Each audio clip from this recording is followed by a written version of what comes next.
엄마 국어입니다. 10분 동안의 실전 1번 EBS 수능 특강 고전소설 소대성전을 한번 끝내보겠습니다. 대부분의 우리 고전소설은 여기 나오는 것처럼 그 중국을 배경으로 하는 게 대부분이죠. 아마 학교에서 배웠을 거고, 왜냐하면은 이제 우리 주변 조선 뭐 고려 이런 거를 배경으로 썼다가 그 관계자들을 만나면은 아주 상황이 심각해지지. 그래서 할 수 없이 저 먼 나라 아무도 관계자 없는 중국을 배경으로 하는 경우가 상당히 많다. 대표적인 예로 홍길동정 썼다가 어떻게 됐죠, 허균? 사형당했지. 자, 그렇다면 소대성이 홍길동전, 저 뒤에 가면 정리를 해놨으니까 소대성전이 홍길동전처럼 어떤 영웅소설의 면모를 보이는지 확인해 봅시다. 모든 소설은 뭐 똑같아요. 하여튼 앞쪽에서 인물, 그 다음에 요 ABCD 표시한 거, 그 다음에 굵은 글씨 이런 애들만 잘 찾아내고 심리 표시 읽으면서 기억을 하는 거예요. 여기 지금 선생님이 수업하느라고 이게 몇 개 쓰는 거고, 여러분들은 실전에서 할 때는 간단한 이런 표시들만 하고 머릿속에 기억을 하는 거야. 대성이 소대성전이니까 당연히 주인공이 있고, 10살이 됐는데 모든 능력이 뛰어나다. 어려서 뛰어난 능력. 저 뒤에 영웅소설 구조도 갖다 놨으니까 그거 확인하면 돼. 자, 상서.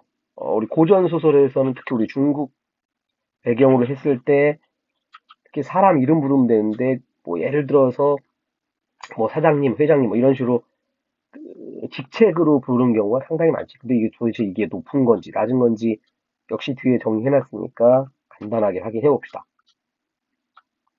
자, 아빠가 상서인데 병 걸려가지고 죽기 직전. 자, 꺽쇠 A 갖다 놨고 나 이제 얼마 못 살 것 같다. 대성을 불러서 눈물 흘리면서 아, 너 결혼시켜야 되는데 안타깝다. 그리고 죽었고 문제는 엄마도 죽었고 그래서 어려서 고난을 겪는 영웅의 모습이 나오죠. 자, 10살밖에 안 됐는데 엄마 아빠 죽었는데 일단 슬프지. 슬픈 거로 끝나는 게 아니라 마지막까지 효도를 다 하더라. 인성이 된 거지. 자, 문제는 10살인데 집안 재산이 이제 다 없어졌고 이게 소생, 그러니까 이런 식으로 고전 소설에서 사람 이름이 살짝살짝 바뀌어요. 아까 대성이었고 어, 꼬마 뭐 이런 꼬마 학생 뭐 이런 뜻이지. 그 소생이라고 하면 얜 또 누구야 아니고 소대성이니까 그 소시성을 가진 선비 이렇게 생각하면 돼. 자, 어쨌든 소생이 백금 50냥을 가지고 어딘가로 떠나. 그러다가 노인을 만났는데 노인이 울어. 너 왜 우냐? 그랬더니 자기 90살 먹은 어머니가 죽었는데 돈이 없어가지고 장례식을 치르지 못한다. 그래서 소생 역시 부모를 여인 우리가 동병상련이라고 그러지. 눈물을 훔치면서 나도 양친을 잃었다. 돈을 주겠다. 그래서 백금을 줬지. 자기도 거지인데 그 돈을 준 거야. 그랬더니만 노인네가 은혜를 갚겠다. 괜찮다. 그리고 소생과 노인이 이별했고, 자, 각설도 있고, 뭐, 차설도 있고, 뭐 영어에서 by the way 하고 똑같은 장면 전환할 때 쓰는 거죠. 주머니가 비었는데 아깝다 생각을 안 했다. 참 큰 사람이지. 여러분 주변에도 이런 사람들 또는 본인이 이런 사람이 돼야 돼요. 짜잘한 돈 아끼다가 친구 잃고 인심 잃고 그런 것보다는 어려운 사람들 도와주는. 자, 뭐 돕긴 도왔는데 이제 거지가 됐네. 그래서 하늘이 어찌 이리 무심하단 말인가. 편집자적 논평. 자, 첫 장면에선 대성이 있었는데 부모가 죽었고 그래도 효를 다했고 지나가다 불쌍한 노인 만났는데 노인에게 연민 중략 줄거리를 봤더니 여기가 이제 이승상이 거지 소대성을 발견하는 장면이 우리 수능에 출제된 장면이죠. 한 5년 전인가? 자, 이승상은 대성이 비범한 인물임을 알아보았다. 고전소설에서 대단히 중요한 안목을 갖고 알고 있었다. 얜 훌륭한 놈이 될 거다. 자, 그래가지고 심지어 자기 딸하고 결혼을 시키려고 그래. 근데 갑자기 또 이 양반도 병 걸려갖고 죽기 직전 부인을 불러서 말하기를 나 곧 죽을 것 같다. 채봉을 불러서 너 결혼을 시켜야 되는데 안타깝다.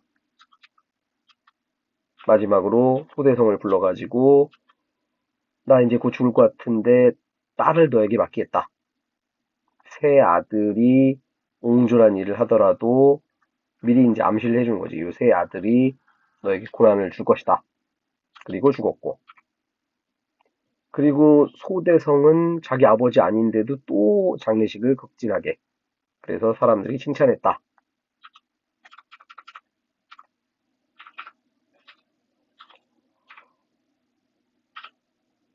자, 문제는 이제 끈떨어진 승상은 얘를 좋아하지만 나머지 가족은 안 좋아하니까. 그래서 뭐 하냐면은 하루 종일 잠만 잤다. 자, 재미로 쓴 게 아니라 주인공이 힘을 숨긴다. 요 어디 판타지 소설 같은 데서 많이 나오는 건데 우리 고전 소설의 단골답지예요. 그래서 주인공이 어렸을 때 잠을 많이 잔다, 밥을 많이 처먹는다, 좀 멍청해 보인다 이런 것들 뭐 그런가? 아니고 이거 답에서 잘 나온다. 자, 문제는 왕부인과 아들들이 이제 수대성을 싫어해. 야, 이 새끼 이상한데? 너희네들 생각 어때? 얘 이상한데요? 잠만 자고. 야, 이 새끼 내쫓자. 끝. 그래서 소대성 두 번째 장면은 승상이 죽었지만 효도를 다했고 왕부인과 새 아들은 대성을 쫓아내려고 한다. 그 첫 장면, 두 번째 장면, 그 대성이 어려서 고난을 겪는 장면이 나왔다. 그래서 영웅소설의 고난 구조가 잘 드러낸다. 요게 이제 우리 EBS 보기에 있는 거고, 별 얘기는 없죠. 자, 여기는 특이하게 이제 홍길동전하고 비교를 해놨는데, 둘 다 가족들이 자객을 보내. 칼로 이제 죽이려고 하는데, 둘 다 이제 물리치지. 그리고 둘 다 도수를 통해서 이겨내더라. 자, 차이점은 홍길동은 원래 태어났을 때부터 지 혼자 도수를 해. 그런데 소대성은 도사님을 만나가지고 도수를 배우더라. 그 다음에 매우 중요한 요 천상계, 지상계. 홍길동전은 그런 게 없어요. 그냥 그 노비의 아들 이렇게 이제 하고 끝나는 건데 소대성전에서는 알고 봤더니 하늘나라의 신선이었지. 근데 땅에 떨어져가고 고난을 받는 것이고. 자, 마무리로 영웅소설의 구조. 이건 별표를 쳐놨는데 이거 머릿속에서 기억을 해야 돼요. 그래서 고귀한 혈통을 가지고 태어난다. 상서의 아들. 비정상적인 출생.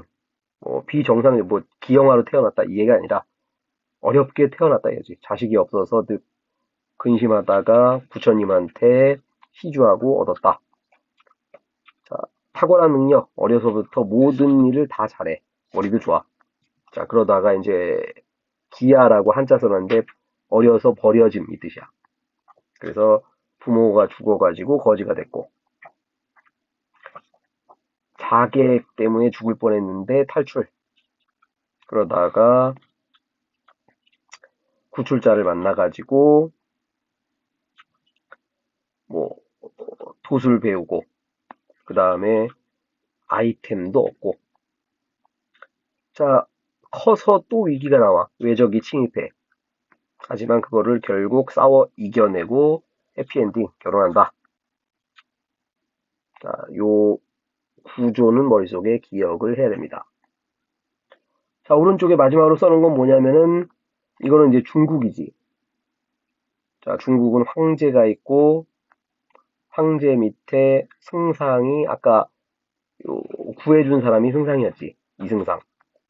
보통 고전 소설에서 도우미는 전부 승상이야. 넘버 투.